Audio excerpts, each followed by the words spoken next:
सलाम वालेकुम, सत श्री अकाल, नमस्कार दोस्तों, स्वागत है आप लोगों का यूएई के नंबर 1 हिंदी समाचार चैनल यूएई समाचार में। अगर आपने घंटी नहीं बजाई है, सब्सक्राइब नहीं किया है तो प्लीज़ सब्सक्राइब करें, घंटी बजाएं, जिससे आप तक पहुंचे आपके लिए आपकी खबरें आपके नंबर 1 हिंदी समाचार चैनल यूएई समाचार पे।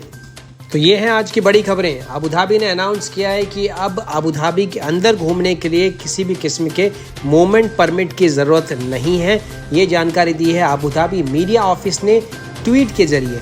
और ये भी कहा गया है कि अगर आप अबू धाबी से बाहर निकलना चाहते हैं दुबई की तरफ या किसी और एमिरेट की तरफ, तो उसके लिए भी आपको किसी भी किस्म के परमिट की आवश्यकता नहीं है। लेकिन अबू धाबी एंटर करने के लिए बैन बिल्कुल लागू है, एग्जेम्प्टेड और एसेंशियल सर्विसेज सेक्टर को छोड़ के। दुबई की बजट एयरलाइन फ्लाई दुबई ने अनाउंस किया है कि वो 24 शहरों के लिए उड़ानें भरेगी जैसे ही 7 जुलाई को उनका कमर्शियल ऑपरेशन शुरू होता है। और ऐसा अनुमान लगाया जा रहा है कि इनकी संख्या आने वाले दिनों में, आने वाले गर्मियों के सीजन में बढ़ के हो जाएगी 66 शहर। जानकारी दी एक प्रेस प्रवक्ता के द्वारा श्री हमीद ओबेदुल्ला, जो कि चीफ कमर्शियल ऑफिसर हैं फ्लाई दुबई के। उन्होंने ये भी जानकारी दी कि फ्लाई दुबई की ऑनलाइन बुकिंगें चालू है। हालांकि एक भी शहर भारत, पाकिस्तान, बांग्लादेश और नेपाल का शामिल नहीं किया गया है फिलहाल। यूएई स्थित भारतीय दूतावास ने जानकारी दी है कि 25 जून से जितनी भी चार्टर फ्लाइट्स उड़ान भरेगी यूएई और दूसरे अन्य देशों से, उसके लिए नए दिशा निर्देश जारी किए गए, जिसमें यह कहा गया है कि जो भी चार्टरिंग कंपनीज हैं और जो चार्टर करना चाहती हैं हवाई जहाज को,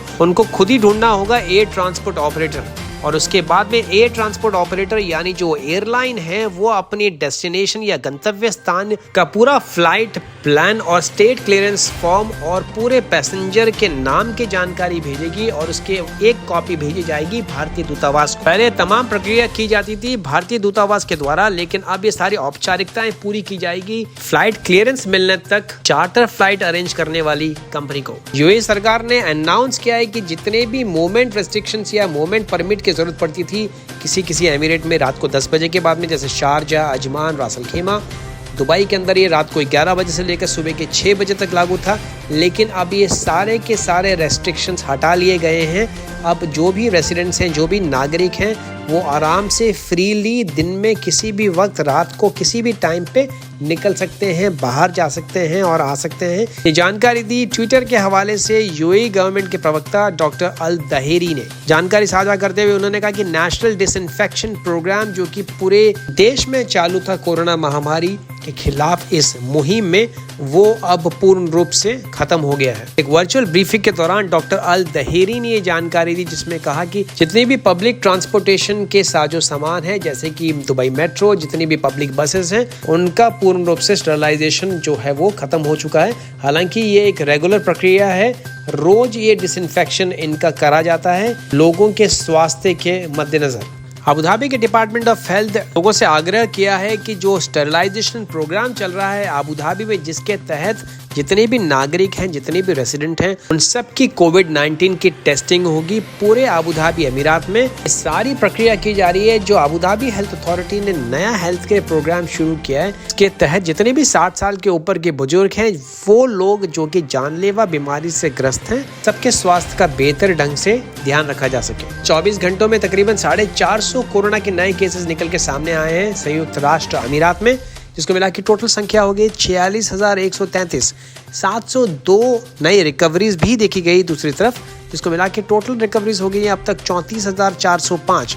एक्टिव केसेस की अगर हम बात करें तो वो अभी हैं देश में 11,421। इसके अलावा 2 नई मृत्यु भी दर्ज की गई, जिसको मिला के टोटल मृतकों की संख्या हो गई है 307। इन आंकड़ों के हिसाब से टोटल एक्टिव केसेस हैं यूएई में अब तक 11,421। आज एक अप्रवासी भारतीय विद्यार्थी दुबई में रहने वाले श्री पृथ्वी सिन्हा, जो कि एक बहुत ही लंबे समय से किडनी से ग्रस्त बीमारी से जूझ रहे थे, उनकी खुशी का ठिकाना नहीं रहा जब उनको एक लेटर मिला शेख मोहम्मद बिन राशिद अल मकतूम, जो कि इस देश के उपराष्ट्रपति भी हैं और प्रधानमंत्री भी हैं और इसी के साथ दुबई के रूलर भी हैं।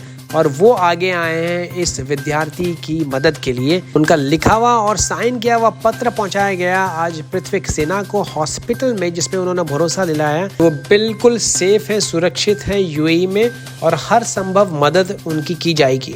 पढ़ाई में हमेशा अव्वल रहे हैं और वर्ल्ड साइंस स्कॉलर हैं। उनकी गिनती होती है दुनिया के 75 सबसे होनहार 18 साल से कम उम्र के गणितज्ञों में। महीने उनके ऑलरेडी 2 ऑपरेशन हो चुके हैं और अब तीसरे ऑपरेशन की रिपोर्ट का इंतजार है, जिसके तहत उनके पिता अपनी किडनी उनको दान करेंगे और इसका पूरा खर्चे का वहन किया जाएगा शेख मोहम्मद बिन राशिद अल मखदूम के द्वारा। एमिरेट्स एयरलाइंस ने एक प्रेस विज्ञप्ति के दौरान ये अनाउंस किया है कि जितनी भी फ्लाइट्स उनकी ऑपरेट हो रही है पाकिस्तान के लिए अनिश्चित काल तक स्थगित की जा रही है कोरोना महामारी के चलते। ये फैसला लिया गया जब ये पता लगा कि एमिरेट्स की जो फ्लाइट पाकिस्तान से यात्रियों को लेकर शनिवार को हांगकांग पहुंची थी, उसमें तकरीबन 20 से भी ज्यादा यात्री हांगकांग एयरपोर्ट पे टेस्ट के दौरान कोरोना वायरस पॉजिटिव पाए गए थे। दुबई ने ऐलान किया है कि जितने भी बार और पब मौजूद हैं दुबई अमीरात में वो बंद रहेंगे 24 जून से अगला फैसला लिए जाने तक। मतलब है कि सोशल मीडिया पे एक वीडियो बड़ा वायरल हुआ था जिसमें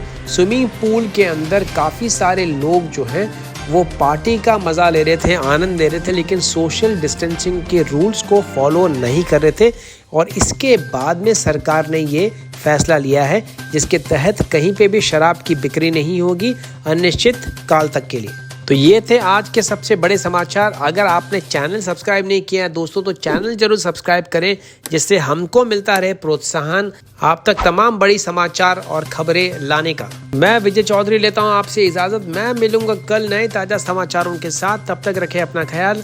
सत श्री अकाल, मां सलामा, शबा खैर, नमस्कार।